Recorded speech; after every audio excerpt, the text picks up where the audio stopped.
Jogona, my friend, was employed on locum.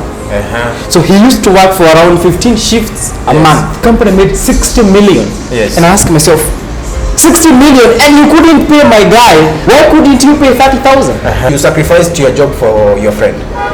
I sacrificed for my friend and the other 50 guys working in the same institution, they have the same problem. Yeah, same problem. HR wanakuanga na kiburi. Hey, Jesus Christ. Yes. See, to live and then these things will be over. Yes. But the time I was being fired, I had 25,000 in my bank. Yes. Those were fixed savings. Za kwenda Mombasa. Kwenda Mombasa. Nataka nipeleke mchela Mombasa ajue. I get to Bukenge. Yes. Mimi ni daktari but I need to create a name for this lady. Yeah. Mimi nirudi Nyandarua County. I'm like, me, I'm not going back to Nyandarua County. Never.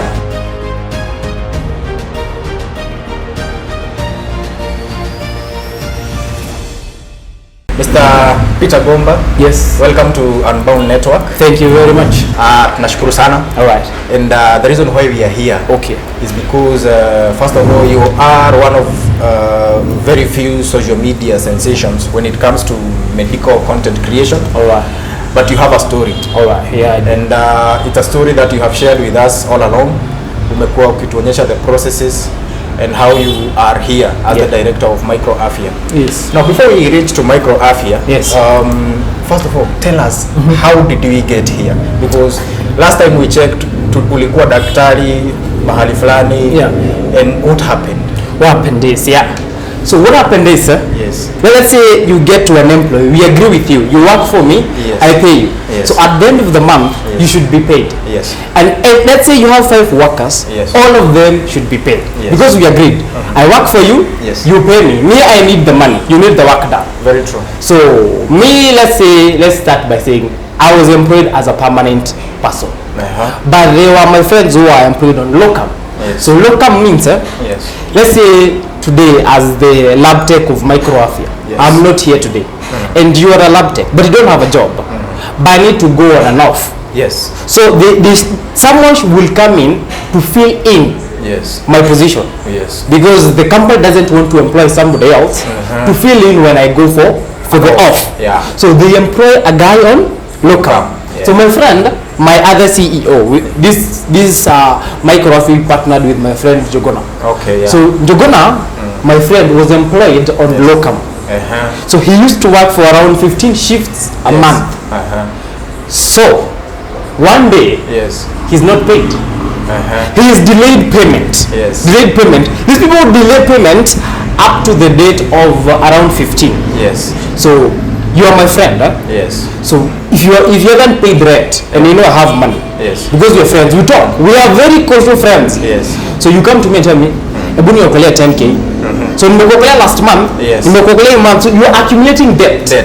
So within a span of like 3 months, you owe me 30,000. How will you pay me?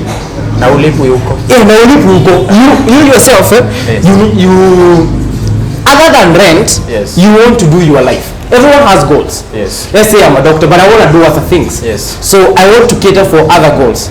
So umenikopa, mimi mwenyewe I've been left with bona bishta yangu ananikopa na amenikopa sana, now he owes me 30,000. So I say this is not right.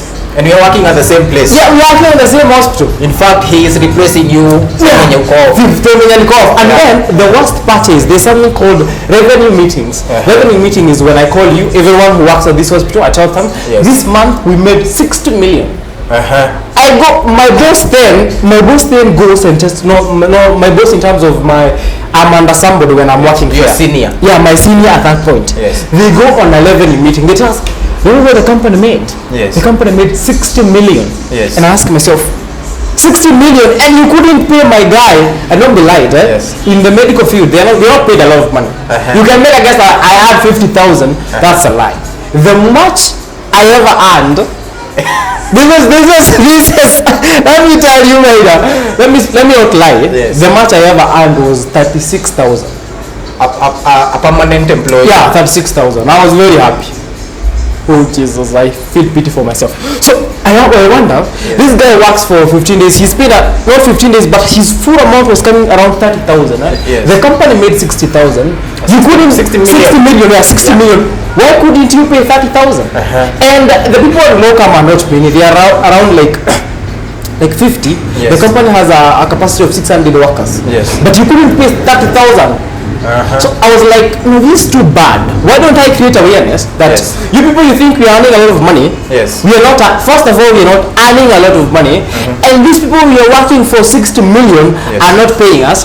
And then when, let's say, the company, you see that revenue meeting is a revenue meeting. You've been set goals. You're told, for the lab, we want you to make 10 million. For pharmacy, we want you to make around 20 million. Yes. For surgery, we want you to make around any kind of money. Yes. So when you don't reach the target, the boss asks you question. Why didn't you make 10 million? What happened? I mean, wait a minute. Now, are we still talking about the medical field? Because now, as for things like targets, they still put targets kwa magonjwa. Let me ask you a question. Why did I put up this business? First of all, it's to help people. That's one thing. Exactly. But the other thing is to make profit. Yes. So when you supersede the need to help people, and now you want to make profit, that's where the question comes in. This is a business. I want to make profit. Yes. I don't have a problem with you making profit. Yes. That one is around because it's a business. Yes. But why are you not paying us? We are working, entirely working for you, but utulipi. Now when you start looking for more money, first of all, ulipi. One thing, if you're an employee, you first of all pay me to make me happy. If you don't make me happy, I feel like should I really be working for you? Unafinywa. Unafinywa bana. And I see what you're making. Yes. I see what the lab is making, because at the end of the month, I just do a list of, because I have, let's say I'm buying these things. Exactly. To make pesa ngapi? How much do we make from this machine and buying reagent, so that I can be able to even plan how I'm going to buy the next ones. Imagine we have made like 4 million. So at that point is I decided I need to create awareness. I need to create awareness that this hospital. And now the paining part is my celeb. Mimi sina shida na celeb. Advertising a business is okay. True. But mnalipa celeb na sisi hamtulipi. You are advertising. You are delivering the service itself. You're not paying them. You're not paying them. But you are the one delivering the service. The reason why you have a good reputation on social media is because we are working for that reputation to make sure that mgonjwa amepona, ndio ataenda kupeana jina yetu huko nje. So yani mnalipa maselebu wakuje waonyeshane venye this hospital is good, but you're not paying us. So see, this is pure exploitation. So now let me get this straight. As for you, you as the lab tech, as far as mambo na salary hata kama si kubwa, yours was going well, but your friend is suffering. So if we are to put it in now the normal terms, you sacrificed your job for your friend. I sacrificed for my friend, and the other 50 guys working in the same institution, they have the same problem. Yeah, same problem. I asked them. Actually, I met with it's called the head of clinicians, the head of clinical. And that time I had actually quitted. I asked him this question. Why would you, let's say you paying me on date 7, very late, you don't even care. Why would you go to the extent of paying this low-karma guy date 15 or even next month? Why would you go all the way? It doesn't make sense. It doesn't make sense. He works for ukiniita kazi. This is the question. Ukiniita kazi wewe, you fill up your position. True. First of all, you have to know pesa yangu itatoka wapi. Na plus I made you money. Can't you take a portion of that money and pay me? So nikaona, by the way, basi hawatupeleki vizuri. And then I decided to create awareness. Actually, by the time I was doing it, I didn't know it was going to be that viral, because I didn't mention the hospital. There's no place I mentioned the hospital. True. But the pressure kuna watu walikosa kulipa pesa zao, they left. So on the comment section, up on the full fire came. They came and said, I wasn't paid, and I shared it on my status, WhatsApp. So the hospital, there are people I used to work with in that hospital, so they shared the video. So it reached to the management. And that's where everybody knew that huku by the way watu hawalipwi. Na ni watu wengi bila wako wanalipwa. Kuna wase waliacha pesa zao hawakulipwa. Kuna wase pesa zao ziko delayed. Kuna watu wasema by the way nimeng'ang'ana kurudisha pesa zangu. Wacha ndio waachie. Not to dwell on that facility, but I would now like to get a clear picture. Like you left. I left. Why we left? Is the situation still the same? Because I believe you still have friends there. I still have friends there. The situation on Lokamas, they're not being paid on time. Why would you delay my salary till date 15 back? Me, I used to live in a house where by date 10, if you don't pay, you are given a fine. A 10% fine of your total rent. But what it's not the same hospital too. I have messages of somewhere a hospital is doing mail. They haven't been paid for 3 months. Not all private hospital, because I worked in a private. Let me give you one scenario. I worked in a hospital, say around Karen areas. I was on a locum basis. You know, by date 31, pesa yangu ilikuwa kwa bank. So don't come and tell me that because you are locama, sijui nitakulipa huko date 15. I was a locama there. I used to work for 26 shifts a month. But by date 31, pesa yangu kwa bank. So it's a lot of hospital, and they give you this kind of reasons. Reason number one, they tell you, private hospital, they have insurances. Insurances, these are claims. Tuseme wanataka kufanywa test kama Furimogram. Furimogram cost around 800. But you have an insurance cover. Like NHIF. So NHIF covers that money. So wanakwambianga, NHIF haijatulipa by the way. NHIF haijatupatia pesa. Wewe ngojea, NHIF ikitulipa tutakupatia pesa yako. Insurance ikipatia pesa yako tutakupatia pesa yako. So those are the reasons they give. Zenye, that's why we have delayed your money. Which is very bad. Mimi nataka nikwambie, when you have a business, plan how am I going to pay my workers? Because if you make your workers happy, your clients are happy too. So it's a problem. So allow me to ask you this. Is it a problem that affects people when they are below a certain range? Like unapata you and your fellow lab technicians hamjalipwa because you are not expected to hear your voices, but your seniors wamelipwa. That is why hawatetei. This is a problem with HR. HR wanakuanga na kiburi. Hey, Jesus Christ. HR wanakuanga na kiburi. HR is the one who is supposed to, you go negotiate with the HR, they say tutakulipa this kind of amount. So HR, I don't know what happens. HR ndiye anafaa kukutetea. HR is the bridge between the worker and the owner. That HR is the one who acts in between. Lakini HR anaendaga huko ni kama wanachotangwa kitu. Hawakutetei. Wewe unauliza pesa zangu za locum ziko wapi? Wanakuambia actually we used to work, walikuwa wanakuambia wewe pesa yako tuta combine na next month. Aje. Kwanza walikuwa wanasema there's this saying they used to say, walikuwa wanasema tuseme watu permanent wamelipwa. There's one time when I entered the hospital, niliingia hapo katikati. Pesa ikishalipwa, permanent people wakishalipwa, ni hivyo. We're not writing another check to the bank, walipe watu tena. They used to write one check. Wanakwambia hiyo check ni inaandikwa next month. So wewe ngojea hadi next month tutakulipa. Next month inafika, wanakupea pesa nusu. I was actually paid half money for like 2 months, and I used to go and ask the HR, nini inafanyika? Waniambia ai bana, pesa ilishalipwa, wewe itabidi umengojea next month. Unajua by the way, when they try to sell you this notion of next month, imagine utakulipa mara mbili, you will be having much money. The problem they don't understand is that you have rent, you have food, bills. Kijana huyo, my friend Jogona, alikosa rent, akaenda home. Imagine umekuja Nairobi kutafuta pesa, then you go back to your parent house. Do you know the pain your parent has kuona mtoto wake amerudi home? It's every parent's dream and happiness to see their children get out of school, get a job, and start living their life. Plus the fact that this is a whole doctor going back. Nothing. Yeah. Na uko kwa kijiji unajua ni daktari mzima, lakini buda kiatu kiangalia buda hujachange kiatu.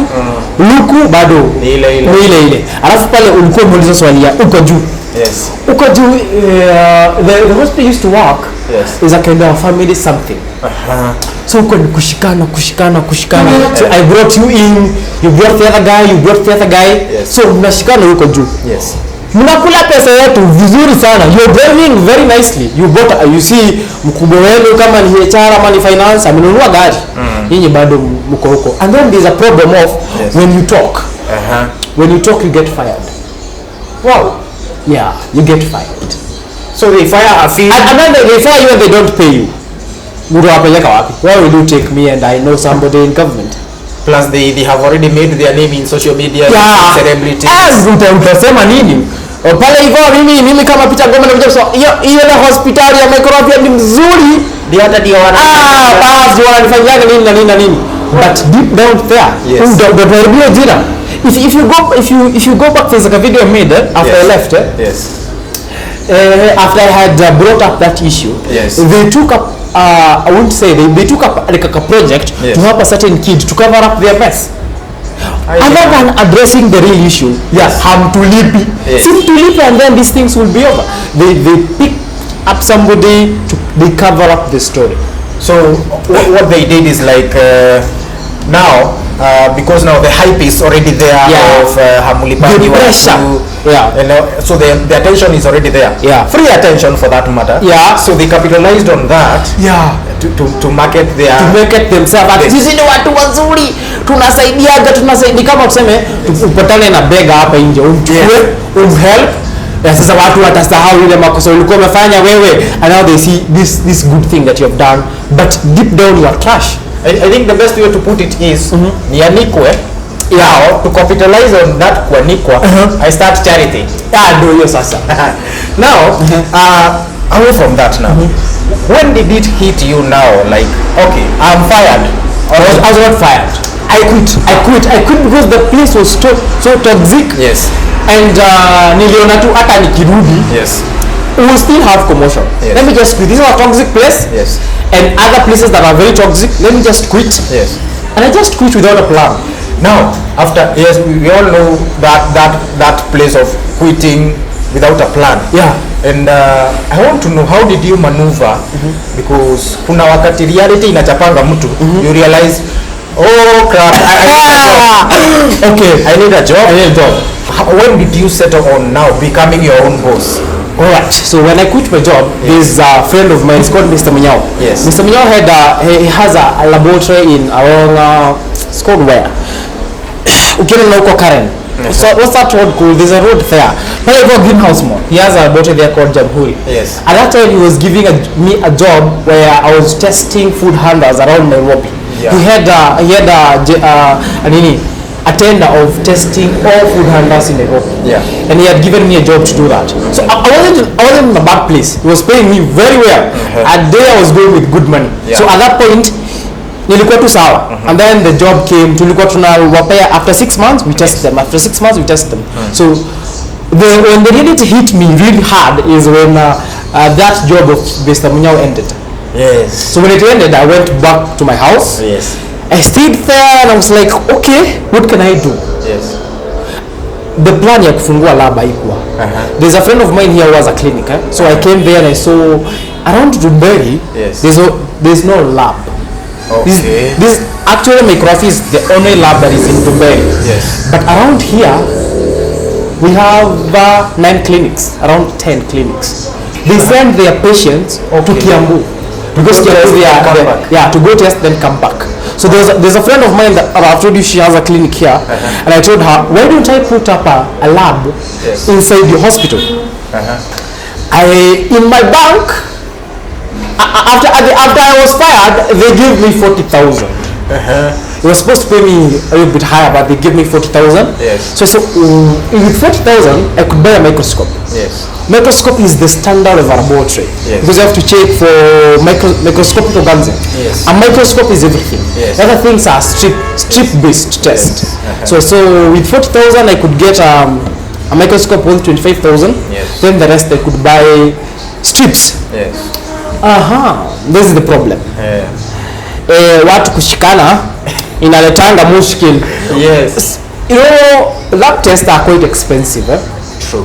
So let's say not very expensive. They are affordable. Yes. But mimi nitafanya test ya 800. Yes. Mtu anaona na 800.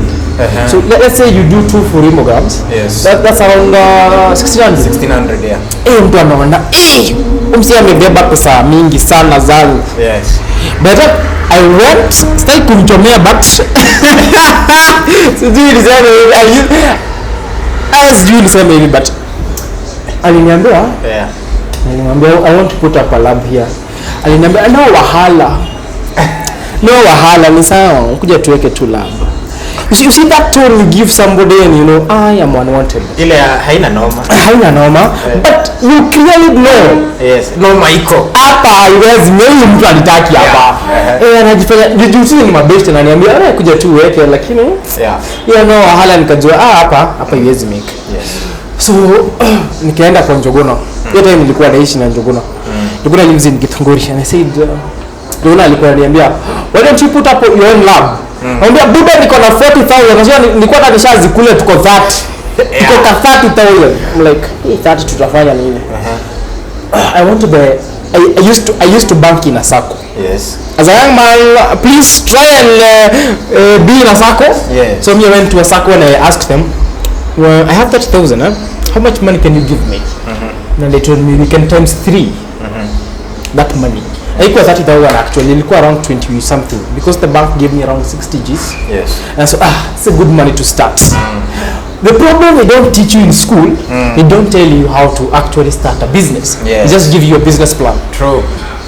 Bro, it's quite a rent your business. It's quite expensive. It costs around let's say even 10,000. Yes. They tell you pay 2 months. No, 1 month, 2 months deposit. Yes. So that's around how many? 30 Gs. 30,000. So you are left with? I was left with 30. 30,000. So 30,000 utanunua microscope nilikwambia ni 25,000. 25. Nimebaki na ngapi? 5,000. Putting up structures. What they don't tell you is you see this wood there's a proud. Yes. Kuna whiteboard. Yes, I see it. Very expensive. One costs 3,800.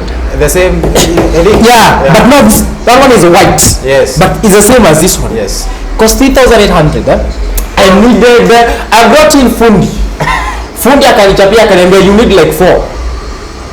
Ni kama anakupora. 4. What are you? They don't tell you that timber. Yes. Mbao is very expensive. Mbao is expensive. So mbao, timber. Na ilikuwa mbaki na pesa ngapi? 5,000. Yes. That time I had not told when I wanted him as a partner. Yes. He tells me, why don't we partner? Yeah. He goes to the same circle. Yes. Gets up alone. So we build up this place. We build up. We just put up a structure. But pesa tulitumia hatukuwa na tulishatumia pesa ku bring up structure. Hatuna pesa ya kununua equipment. Very broke. Chemicals and all. We have nothing. Hivi vitu unaona hizi akina shindano hizi nothing. Hakuna kitu tuko nayo. We have a structure. There's something called branding. Very expensive affair. Ni kama wenye wanakuambia ukijenga nyumba ni sawa. Finishing hapo ndo maneno iko. Branding now is the thing. Kupaka rangi. Nani alikwambia stima tuko tumeka hiyo cost? Kupaka rangi.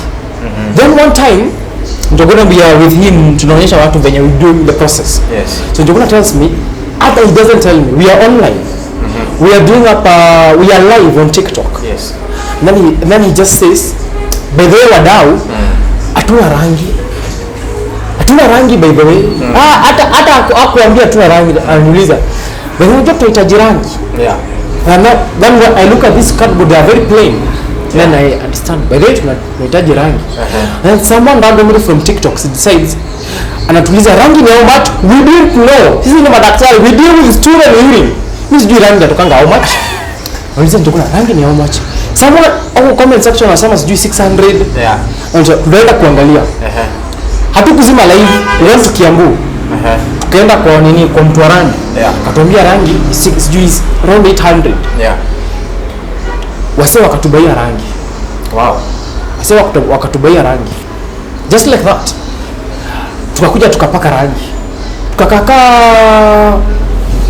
somebody decided tukaanza kuangalia story ya how to store reagents. There's a way you store reagents so that they are viable. Yes. We need a fridge. Fridge is 25,000. Freezer. A fridge na freezer. It comes with a fridge and a freezer. All right. 25,000. Hatuna hiyo pesa. Someone decides, a lady, a very fine lady decides, I'm going to buy you a fridge. Yes. Go scout a good fridge. Send me the bill. I'm gonna pay. Yes. I go and show her. She pays. We bring in a fridge. What? Yes. These were. I couldn't believe. Now, and we are now talking about random people. Random people on a different occasions. Which you have zero relationship with. I've never known them. I've never met them. Yes. Mtu akatubaia fridge. Tukakuja hapa hivi, hii kiti, this is not my money. Pesa yangu ilisha, mimi nilikuwa 6,000. Well, let me tell you one thing. I wanted to go to Mombasa. I've never gone to Mombasa. The big me. I'm 26 years old. I've never gone to Mombasa. Something we can finally relate with. Yeah, I've never gone to Mombasa. So I'm like, so my girlfriend tells, you know those things you tell your girlfriend? Yeah. You know, when you get a girlfriend, Mombasa, why don't you plan and go to Mombasa? So I tell her, I'm going to save by the end of December. We go to Mombasa. Yes. By the time I was being fired, I had 25,000 in my bank. Yes. Those were fixed savings. Za kwenda Mombasa. Kwenda Mombasa, nataka nipeleke mchela Mombasa ajue I get to Bukenge. Yes. Mimi ni daktari but I need to create a name for this lady. Yes. Then I saw like, where? We need a microscope. Buda, niko na savings. Na hizo savings hazinisaidii. Ingana nikazingoa, nikamwambia, mjangu, venye umenivumilia siona niko na dream. Yes. You see something in me. Endelea kuona hiyo kitu. Unajua kweli Mombasa haihami. Mombasa haihami. Yes. But tunaweza hata enda Mombasa, alafu tuende Zanzibar. Wewe, ile kitu uliona kwangu, don't lose focus. Yes. Stay focused. Yes. So nikaenda nikangoa hiyo do. Came and bought the microscope. Yeah. My friend, niko na microscope. Yeah. Sina strips. Strips, wacha nikuonyeshe strips kitu naongelea ni vitu kama hizi. These are HIV strip. All right. Cost around 2,000. You see now. Tumebuy kila kitu. Tuko na microscope, tumebring up structure, tumepaka rangi, but we look very where's the money hospital? Tuko tu. But we're not giving hope. I'm not losing hope. Yes. Hope.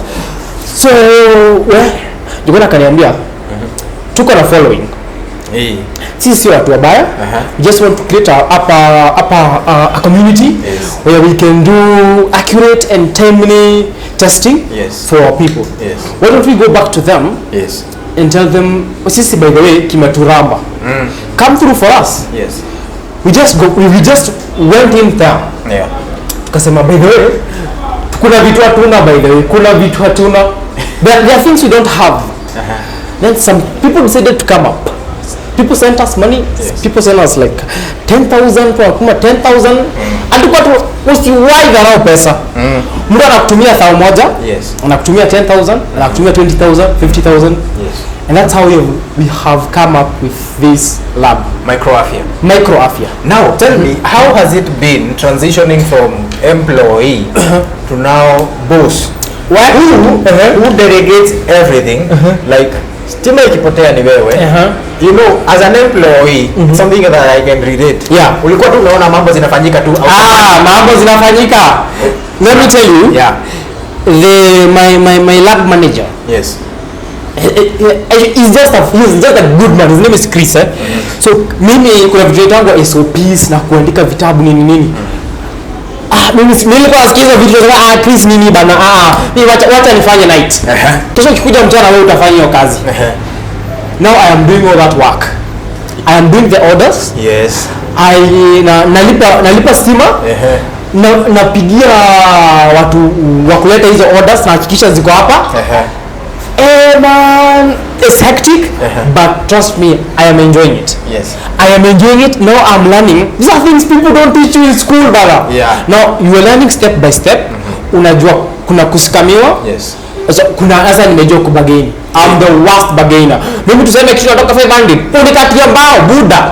nakwambia waomba nisaidie niwekee kitu na foite. But now I've started appreciating that being a boss you have to show up. Like Willis W says every day, just show up. Well, show up, do your best. Na alafu as being an employee pale unajua mimi sikuwa nataka kujua kukuja client hapa kukose pesa yangu hapa hivi. I know there are good days, there are bad days. And now let me tell you, I started saving 2 years back.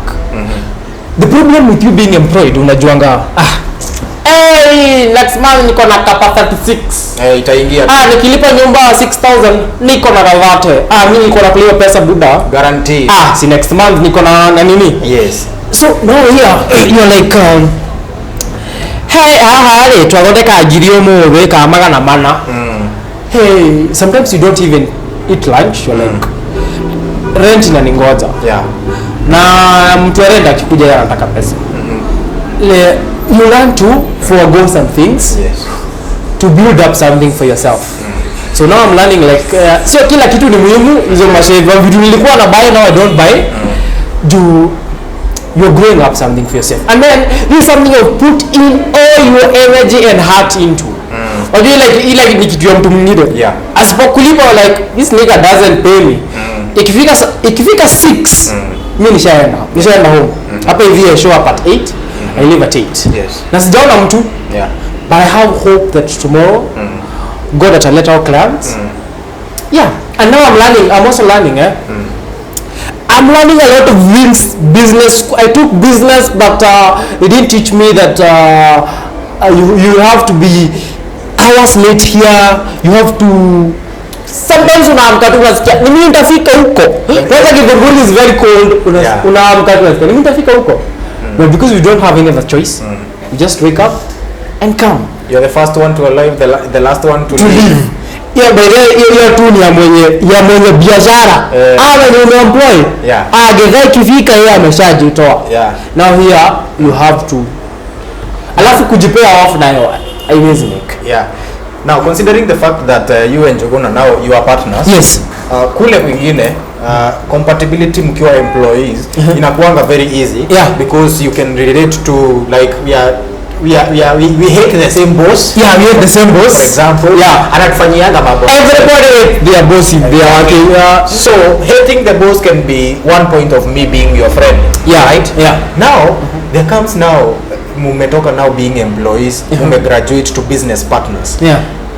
Hiyo compatibility bado iko considering the fact that mkiingiza mambo ya pesa katikati ya urafiki mambo kuchemuka. Is the compatibility still the same? Me and Njuguna, funny thing, Njuguna hakuwa ananipenda tukipatana. That guy alikuwa anatukia vibaya sana. So we met with Njuguna in Kiambu level 5 hospital. That's where I took my attachment back in 2010. So Njuguna alikuwa ameingia hapo hivyo 2 weeks earlier. 2 weeks earlier than me. Njuguna was familiar with everybody. So I come in 2 weeks later and I'm made the president of all students. So Njuguna was like saying, what the fuck? Ujaranda kujapi hivi siku mbili. Now he's the president of he's ordering me around. Ananiambia wewe kesho kuna hapa hii place ya kutolea damu itago Freebottom area. Na naambia Njuguna wewe kesho utakuwa kwa mastool. Wewe koroga mafi. Hiyo siku nyingine hiyo wiki nyingine nampeleka wewe ukafanye vikohozi. Next time namwambia wewe enda clinical camp hivyo. Mimi niko tu pale hivyo. Mimi kazi yangu ni kuzunguka. So he didn't like that. So out of that kidogo because I had mimi nilikuwa nimeenda another attachment at JM Karaoke in Nyandarua. So I had a lot of experience. So Njuguna angekuja niulize by the way hapa kunaenda aje. So with that tukapata urafiki sana mimi na Njuguna. So through there tukapata ubeshte, mimi nikarudi Kisumu. Yeye akabaki Kabete. But we kept on communicating. Mimi nikitoka Kisumu nilikuwa nilimaliza next hivi. Nikajenga mimi nirudi Nyandarua county. Mama nilitoka alawa gari kwa haru. I'm like I'm not going back to Nyandarua county. Never. So I actually never went home. I packed up my things, sold the rest, took my bag, that time I had a camera and came to Nairobi. Mimi nilijiambia kuna wanaume walikuja Nairobi bila anything. Na wakapata something kama sisi. Mbona mimi nisikuje Nairobi na nipate changu? True. So that's how I left Kisumu and I went to Uthiru. Because at that time he was still at school. Went to Uthiru. Tukapatana hapo. Nikamwambia kuna mimi sasa Gishagi. Kenya mzee anakupatia ndio tunakula hapa. Kuna vitu vinazangwa locums na locums sana penye nilikwambia mwenye hapo unaingia shift unashikilia mwenye huko mwenye ameandikwa.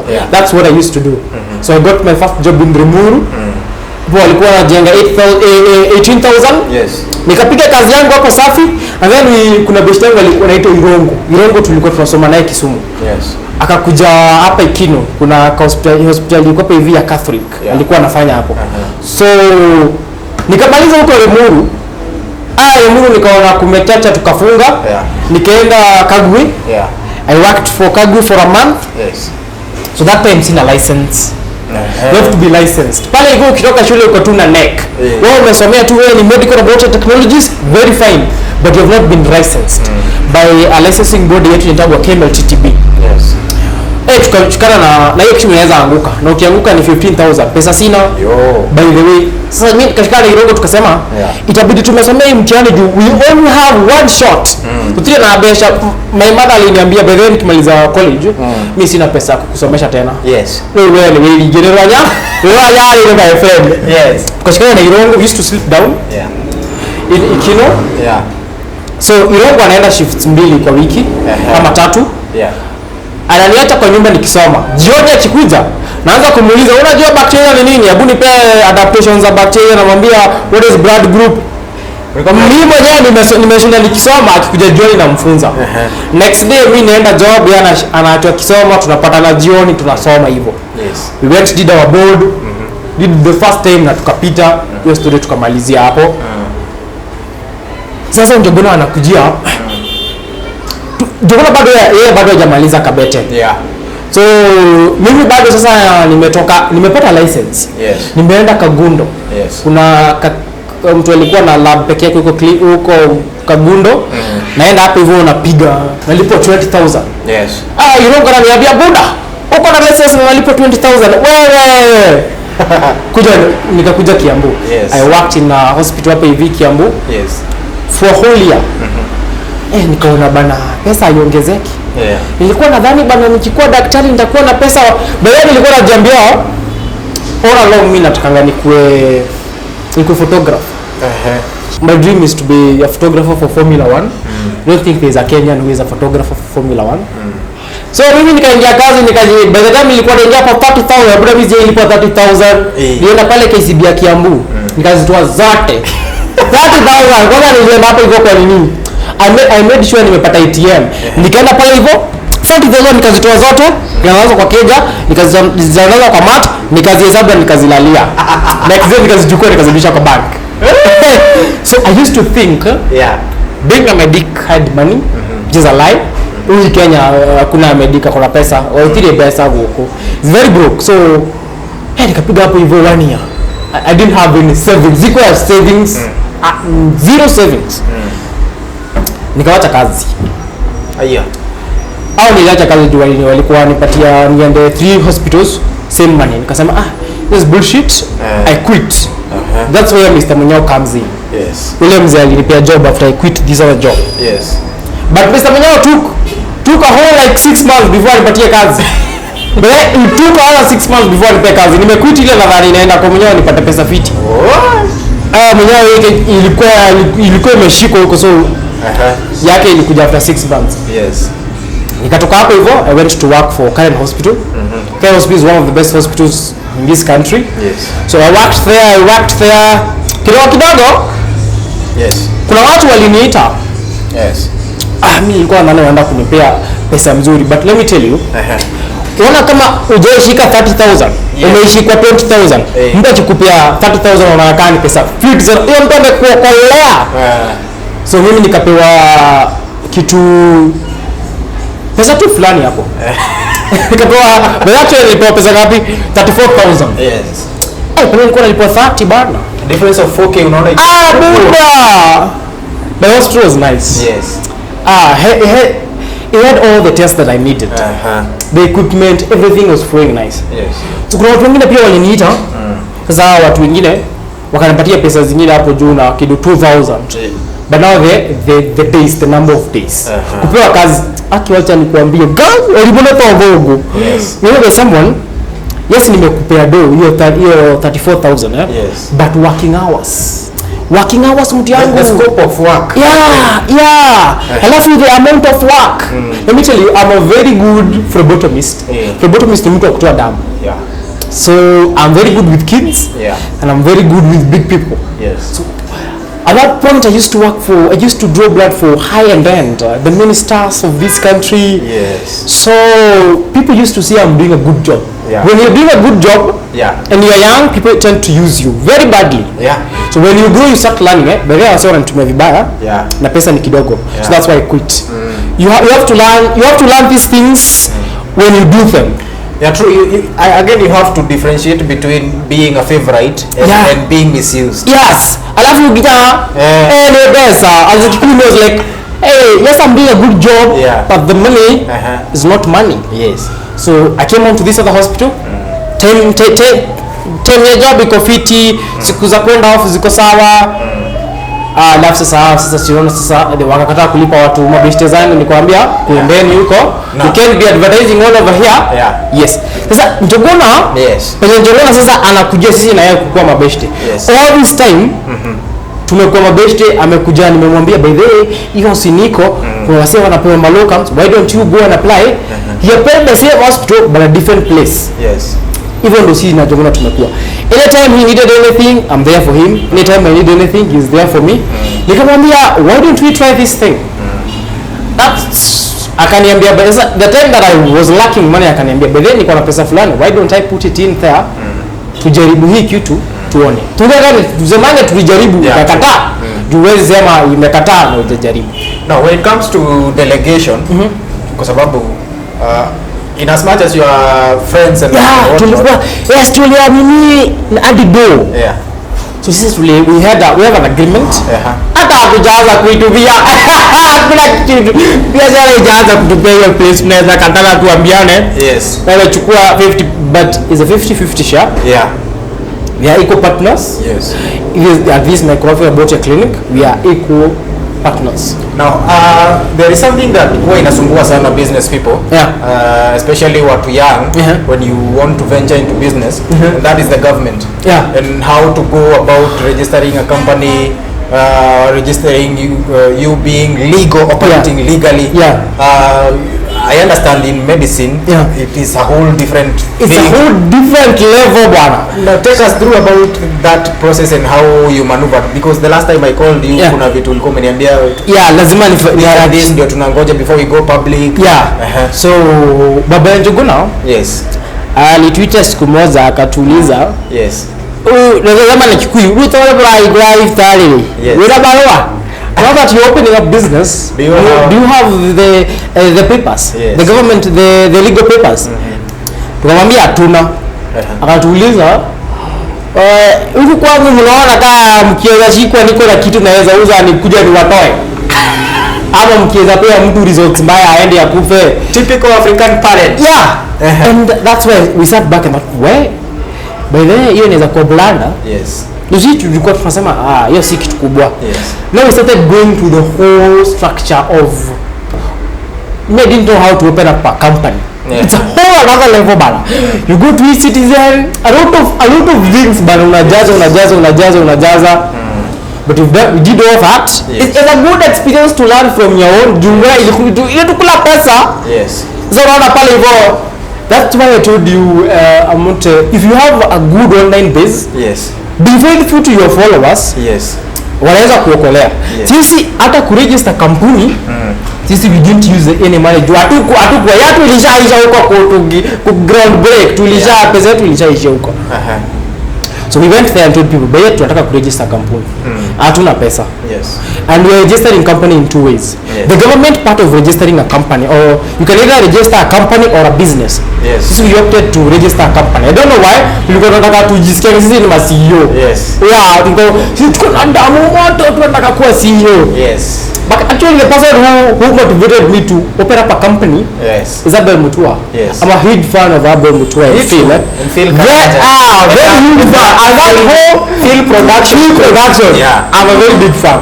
So it's like, There's a time we used to say, let's say you open up a company and tenders come. You have a good opportunity of being given because you're a company. True. So I got the inspiration of opening up a company through field production. So let's open up a company. What was the biggest thing that can happen? Si niko huko tu tangu jona alikuwa niambia unajua tax wewe ya kampuni wewe. Jesus Christ. Kere wanatukujia bana kwambia. Even us opening up a lab, we didn't know we were open. We will maneuver that bridge of KRA tukifika huko kama business will grow. We just have faith business will grow. So tukaenda tukaregister company. It's not very complicated. It's actually very easy because it's on e-citizen. Si ngumu sana. Plus ilikuwa inatuchachia ni penye mtu anaambiwa ngoja sijui 7 days. Hey, 7 days ilikuwa inatukalia miaka. Because we need to register the company so that we can use the registration for the company to register now in medical field. Due to tunaregister mara mbili. Kuna government na sasa kuna KMLTTB. Hawa ni watu wenye watu license. Blue wame license. Sasa lazima wakuje wa license the facility. So tulikuwa hapa hivi tunataka to register. I think register your company took us pesa ngapi? 10,000 and something. A limited company. If I'm not wrong. Jogoni ndiye alikuwa anafanya hiyo sababu tu. Mimi nilikalia online. Mimi nitatia mbaya sana. We registered the company. And now we went to register the laboratory. It's quite expensive. We're talking about 31,000. Registering a lab. Na hiyo ni class B, I guess class B. Kuna kuwa na classes za lab. Za laboratory. Depending on the test that you're doing. There's a one you can register with 61,000. 61 Gs. Hiyo ni pesa yenye ilikuwa nayo peke yake. It's just crazy. So we registered it. Rigore. Sasa hii KMLTTB. So we are licensed. I myself am licensed. I'm the superintendent of the lab because a lab has to have a superintendent. I'm the superintendent. Myself you have to be licensed. Myself I'm licensed. And now the facility is licensed. But it's a good process. Now I know. I've learned a few tricks here and there. Because and I also know that kuongea na watu. Talk to people.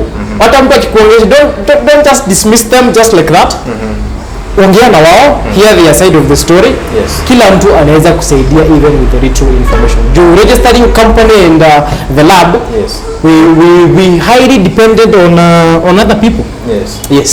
Now, when it comes to healthcare, something called reputation is very important.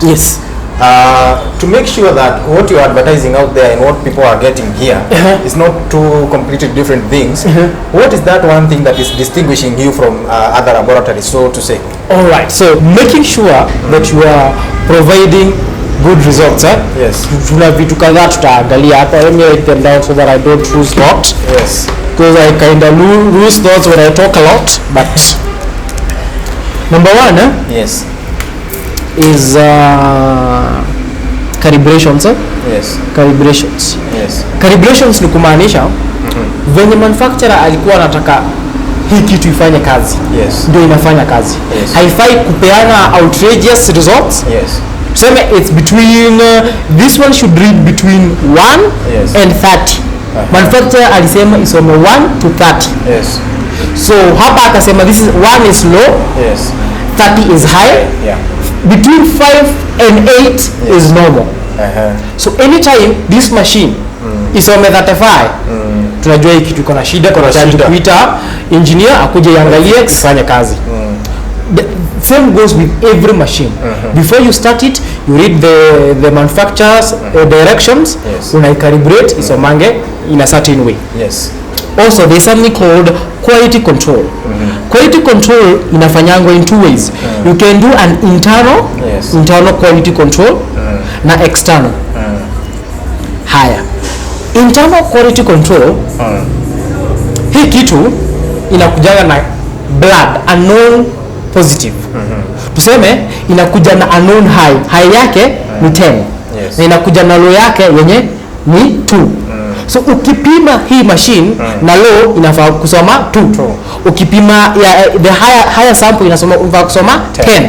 Isiposoma hivyo hii kitu iko na shida. Yes. Very nice. External quality control, tunachukua sample yako kama ya blood. Yes. Tunataka kuangalia HB level. Yes. HB should be between 12 and 18 for a man. For women should be between 12 to 16. This is HB level. Yes. Sawa. Tukichukua hii sample tuipeleke, tuseme Njogona akona lab, Masi akona lab, na Mudhoni akona lab. Hiyo sample yako tuseme ilikuwa HB yako ilikuwa 12. Yes. Tuipe 14. Yes. 14. Yes. Hiyo ndio ilikuwa 14. Tukienda kwa Njogona, sample yako inafaa kusoma 14. Tukienda kwa Masi 14, tukienda kwa Mudhoni 14. Tukienda kwa hawa watu wote, isome kwako ilisoma 14. Huku inasoma tuseme a low end of 9. Yes. 9. Kwa Njogona 9, kwa Masi 9, kwa Mudhoni 9. You start questioning your machine. Yeah, what's wrong? That's how you do an external quality control. Yeah. There's also something called standard operating procedures. Zinaitangwa SOPs. SOPs ni kusema tunafaa hiyo HB, so that we can get, manufacturer anasemanga nini, chukua hiyo sample, weka kwa hii tube. Hii tube inakuanga na EDTA. EDTA ni preservative ya blood. So chukua sample yako. This whole standard of operating procedure is a whole thing. It starts with patient ameingia, amekaa chini, unataka you recognize first. Standard operating procedures, patient amekuja, sema ametumwa na daktari ama ni self testing, amekwambia mimi nataka kujijua blood group, blood level yangu iko ngapi. So you identify the patient. There are things called identifiers with 3 names. Ndio tuseme ukichukua hii sample, tuseme ilikuwa imeandikwa tu Peter, upeleke kwa wase wote, alafu hiyo sample ichanganyikane, tutajuaje hiyo ni huyo mtu? So you take the names of the patient. So the operating procedure says that. Manufacturer alisema nini? Bado turudi hapa tena. How do you take the sample, blood sample? You swab to kuondoa bacteria. Now you collect blood. Now you don't put it on the syringe for so long because it will clot. And the test you want to do, hautaki blood ikiwa imeshikana, unataka blood ikiwa kama vile kwa mwili. So you put the blood here. Hapa kuna EDTA. Angalia chupa kama ime expire. Hapo hadi hapo tuko sawa? So you put the blood sample here. Kuna place huwezi pitisha. Those are standard operating procedures. Chukua hii sample. Tumehakikisha standard operating procedures zote ziko sawa hadi hapa. Sample iko sawa, kila kitu kiko sawa. Enda sasa ufanye testing. So that's how you ensure accuracy of results imepatikana. Calibration, quality control, following SOPs. All right. Very nice. Now, how do you maintain that trust between you and the client? Because lab work is one of the most confidential things that you can do. Apart from now being the bodyguard of the president. So what you do, every medical personnel working in the medical field, there is ethics. And ethics says there is a patient-doctor confidentiality. You know when you are above 18 years, hata ukienda na mamako hospitali, tuseme in high school nilikuwa na watu wakifanya this trick, unataka kudanganyana wewe ni mgonjwa, but mamako hawezi ingia ama babako hawezi ingia kwa daktari. Unaomwambia daktari, by the way, unajua mimi nilikuwa tunataka kwenda kuangalia wazazi nyumbani, nilikuwa tu homesick. I'm not sick. Is patient doctor confidentiality.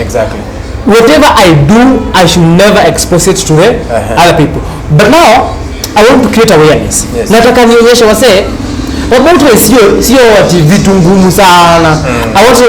I want to show people what we see. Wanataka kuonyesha menyoni nini? Menyoni. So I ask, before I use your sample and things on social media, I ask you, Eli, unaweza taka hii sample yako unaweza taka kuitumia social media? Ukiniambia it's okay, very okay. But there are some things you can't use. You cannot disclose HIV test status. Hizo cancer report. There's no hizo vitu kama hizo you cannot expose. So the things you do, so umepatana na menyo. You could hide the name of the patient. You make sure it's hidden. So hii ni sample tu iko na menyo. Nataka kuenlighten wase watumie waduome every month. But this is a good opportunity for me to show them. Nataka nionyeshe wase donating is one way of helping and saving life. How do we do donation? How do we determine that you are a viable donor and not? So I am trying to bring up awareness, but bringing this awareness, I make sure to protect the confidentiality, because that's the first line. Patient doctor confidentiality. Ukiniambia mimi sample yangu bwana nikiona huko social media talk sana. Actually, do you know that right now if you go to a hospital and they test your HIV without your consent, you can sue them and get paid. A certain woman was paid 4.5 million by a certain hospital for doing a HIV test for her, and she didn't want it. So before they do your HIV test, you have to sign a consent form saying that actually nimekubali, I agree to do this test. But hizi zingine daktari akikwambia mkikubaliana, hata kama mmekubaliana lazima usign consent form. Hata before to transfuse damu. So that's doctor's confidentiality. Wow. Yes. That's quite something. And because now this conversation has been long. And I would have loved it to be longer. And probably there are so many things that we have not touched. As we close now, there is something I want to like get from you, and that the mentality you have when you approach anything, because taking such a strong move to like fully transition blindly, because that one you did blindly. Very blindly. What is that thing that drives you each and every day to make sure you don't lose track? One of those things is poverty, my friend. Poverty is number one. The number one inspiration. Hey, Buddha, mimi mamangu ana pesa mingi. My mother works in a flower farm. Na Nyandarua is not a place I would go back and start a life. Ni kungumu. So number one that drives me is poverty. We're not poor. But we're just a medium family. So mimi, Jalas has a saying that poverty is a driver. Poverty mimi sitaki kurudi penye tulikuwa. I want to have a better life than my mother had. Mamangu alifika form 4. Guka yangu sijui hata alifika wapi, but mamangu yeye alifika form 4. Akaniambia I'm going to push you a step further. Akanipia diploma, akaniambia mimi uwezo wangu umefanya nini? Nimefika hapo. So mimi sitaki kukaa. I mean the life she's living it's a good life. A modern medium family life, which is very okay. But staki kurudi Nyandarua staki. So number one is poverty. Number two is if let's say you Eli, if you have done it, why can't I do it? Nilikwambia mimi kutoka Kisumu nikajiambia kama kuna wanaume walikuja Nairobi with nothing, zero, and they have something now, so I can also make it. And the other thing is tuseme nimejaribu hiki kitu na imekataa. Kwani I don't tell myself what's the biggest thing that can happen. Even if I fail, nimeanguka tu. It goes in the records that you tried. I tried and there's nothing. Sitashikwa steko committee. I'll still wake up and do something else. That is quite inspiring. Now, as a doctor, as a medical lab technician, what does your typical day look like? Me as a medical laboratory technologist plus a content creator. So me, I'm a very poor. I have poor habits of waking up. Mimi na struggle lingi kuamka asubuhi. Same case with me, I struggle a lot because I'm a late night person. Mimi by the way, I love watching series any day, all day. You find me saa 7 I'm watching a series. I don't go to gym. I don't read. I tend to watch a lot of documentaries and series. Nimefika hapa job. Nimefungua, nimeosha kila kitu. Kama hakuna clients, content lazima upange content. So let's say I want to do something like let's say a parasite like menyo. Nakuja tu na Google. I make up a list of content. Natengeneza content. Ninaipanga. So naipanga hiyo, nasema nikipata ka free time nitaishughulikia.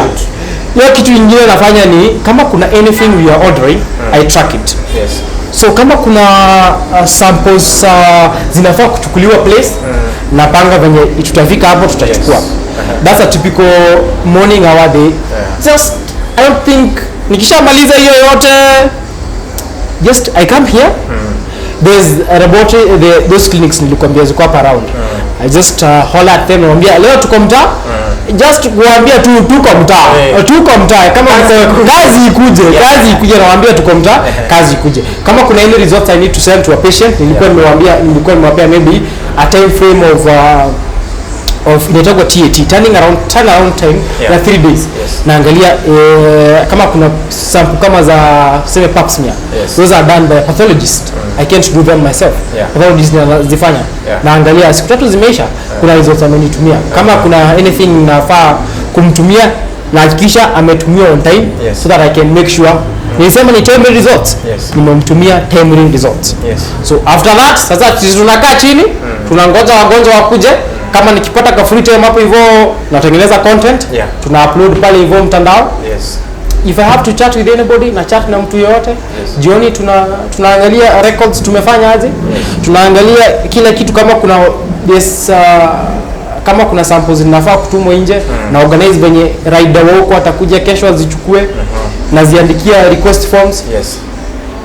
Na hakisha kazi iko fresh. Kama kuna hizi waste zinafaa kutolewa ziende zikachomwe segregation, a safe waste segregation, na kisha imefanyika.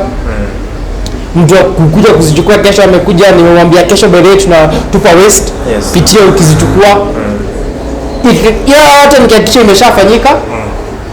Kama ni mimi niko kazi hiyo siku, nauliza kiongozi kuna kitu ulikuwa unataka, maybe kuna mtu unataka juu, lazima uulize kama mtukanzo kuna juu. As a partner lazima you have to ask the simple things.